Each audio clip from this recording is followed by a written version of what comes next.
अक्षय शिंदेचा मृतदेह सध्या उल्हासनगरला नेण्यात आलेला आहे। या घडीची ही महत्त्वाची अपडेट बातमी आपण पाहतोय। कळवा रुग्णालयामधून हा मृतदेह उल्हासनगरला नेण्यात आल्याचं कळतंय।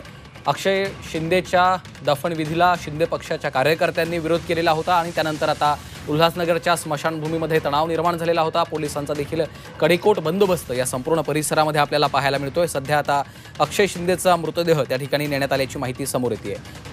कळवा रुग्णालयामधून उल्हासनगरच्या शांतीनगर स्मशानभूमीत अक्षय शिंदेचा मृतदेह आणण्यात आलेला आहे। उल्हासनगर स्मशानभूमीमध्ये मोठ्या प्रमाणावर पोलिसांचा कडेकोट बंदोबस्त देखील आपल्याला पाहायला मिळतोय। शिवसेना शिंदे पक्षाच्या कार्यकर्त्यांनी त्याच्या दफनविधीला अंत्यसंस्काराला विरोध केलेला होता। अखेर आता पोलिसांच्या कडेकोट बंदोबस्तामध्ये त्याचा मृतदेह या ठिकाणी नेण्यात आलेला आहे। अक्षय शिंदेचा मृतदेह हा कळवा रुग्णालयामधून उल्हासनगरच्या शांतीनगर स्मशानभूमीत आणण्यात आलेला आहे। या घडीची ही दृश्य आपण पाहतोय। पोलिसांचा कडेकोट बंदोबस्त या संपूर्ण परिसरामध्ये सध्या आपल्याला पाहायला मिळतोय। अक्षय शिंदेच्या एन्काउंटर नंतरच खरंतर त्याच्या दफनविधीला विरोध करण्यात आलेला होता।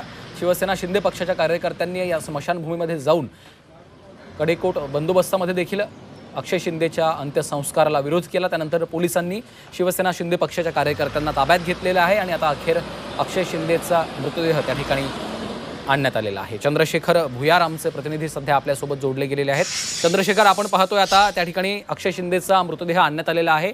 काय घडतंय, काय अपडेट्स आहेत?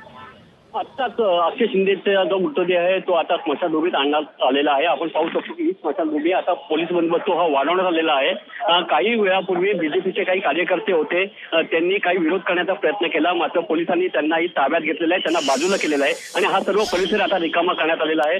आपण पाहू शकतो की प्रचंड पोलीस बंदोबस्त आता स्मशानभूमीत आहे। आता 4 ते 5 मिनिटापूर्वी अक्षय शिंदे याचे जो मृतदेह आहे तो आता अँब्युलन्समधनं कळवा रुग्णालयामधनं स्मशानभूमीमध्ये आणण्यात आलेला आहे आणि थोड्याच वेळात त्याच्या ज्याच्यावर जो दफनविधी आहे तो पार पडणार आहे। आपण पाहू शकतो की पोलीस बंदोबस्त ठेवण्यात आलेला आहे। काही कार्यकर्ते आपण पाहू शकतो की इथे बीजेपीचे काही कार्यकर्ते विरोध करण्याचा प्रयत्न करत होते, मात्र पोलिसांनी त्यांना बाजूला केलेला आहे। काही कार्यकर्त्यांना ताब्यात घेण्यात आलेला आहे आणि आता तो अंत्यविधी आता थोड्याच वेळात होणार आहे।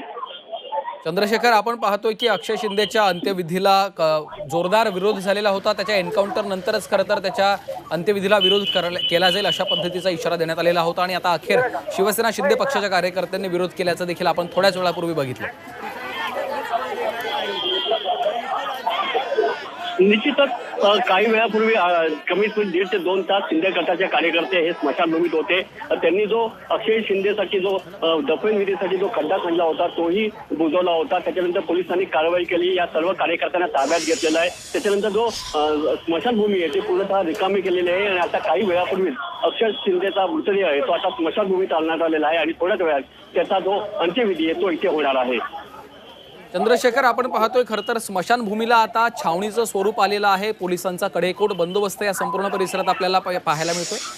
हो, निश्चितच आपण पाहू शकतो माझ्या मागेच हा कल्याण बदलापूर रोड आहे आणि हा उल्हासनगर परिसरातील हा शांतीनगर परिसर आहे। आपण पाहू शकतो की प्रचंड पोलीस बंदोबस्त रस्त्याच्या दुतर्फा लावण्यात आलेला आहे। कुठलाही कार्यकर्ता या स्मशानभूमीत घुसू नये, कुठलाही अनुचित प्रकार घडू नये, त्यामुळे पोलिसांनी पूर्ण बंदोबस्त ठेवण्यात आलेला आहे। आजूबाजूचा जो परिसर आहे तोही सील करण्यात आलेला आहे।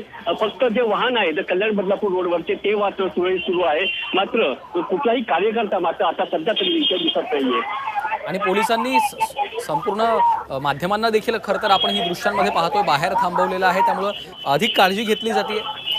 निश्चितच हायकोर्टाने निर्देश दिले होते की फक्त स्मशानभूमीमध्ये अक्षय शिंदेचे जे कुटुंबीय आणि पोलीस एवढेच असतील, कुठलाही मीडिया आणि कुठलाही बाहेरचा व्यक्ती इथे असणार नाही याची काळजी घ्यावी असा निर्देश हायकोर्टाने पोलिसांना दिले होते। त्याच्यामुळे पोलिसांनी ही काळजी घेतलेली आपल्याला पाहायला मिळते।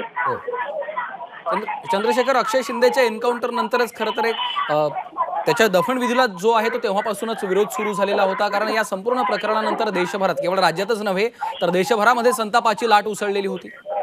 निश्चितच 6 दिवसापूर्वी जेव्हा अक्षय शिंदेचा एन्काउंटर झाला होता त्याच्यानंतर त्याचा दफनविधी कुठे होणार याची चर्चा होती। हायकोर्टाने निर्देश दिले होते की त्याचे कुटुंबीय सांगतील तिथेच हा अंत्यविधी केला पाहिजे। त्याच्यानंतर पोलिसांनी जागेची शोधाशोध सुरू केली होती, कारण की अक्षय शिंदेचा जो आहे त्याला तिचा दफनविधी करण्यात यावा असं पोलिसांनी हायकोर्टाने सूचना दिल्या होत्या। त्याच्यानंतर जागेचा शोध सुरू होता।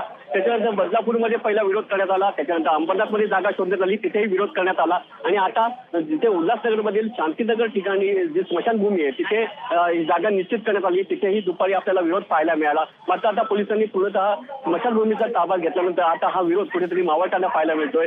कुठेही अनुचित प्रकार घडू नये म्हणून पोलिसांनी काळजी घेतलेली आहे. प्रचंड पोलीस बस इथे आपल्याला दिसतोय. निश्चितच त्यामुळे आपण पाहतोय की आता पोलिसांचा देखील कडेकोट बंदोबस्त या संपूर्ण परिसरामध्ये आपल्याला पाहायला मिळतो आहे. साधारणतः या संपूर्ण प्रकरणामध्ये शिवसेना शिंदे पक्षाच्या कार्यकर्त्यांनी विरोध केलेला होता आणि त्यानंतर आता अखेर पोलिसांच्या कडेकोट बंदोबस्तामध्ये अक्षय शिंदेचा जो अंत्यविधी आहे, दफनविधी आहे, तो या ठिकाणी पार पडतोय. चंद्रशेखर. हो निश्चितच, कारण की कुठलाही अनुचित प्रकार घडू नये म्हणून पोलिसांनी दुपारपासूनच काळजी घेतलेली आहे. प्रचंड पोलीस बंदोबस्त होता आणि त्याच्यानंतर पोलिसांनी जे काही कार्यकर्ते होते शिंदे गटाचे त्यांना ताब्यात घेतले. काही महिला कार्यकर्ते होते त्यांनाही ताब्यात घेतलं आणि हा पूर्ण जो स्मशानभूमी आहे ती पूर्णतः रिकामी केली आणि त्याच्यानंतरच आता अक्षय शिंदेची जी बॉडी आहे ती इथे आणण्यात आलेली आहे आणि आता जो अंत्यविधी आहे तो थोड्याच वेळात पार पडणार आहे. निश्चितच अंत्यविधी थोड्याच वेळात पार पडणार आहे. धन्यवाद या सविस्तर माहितीसाठी चंद्रशेखर.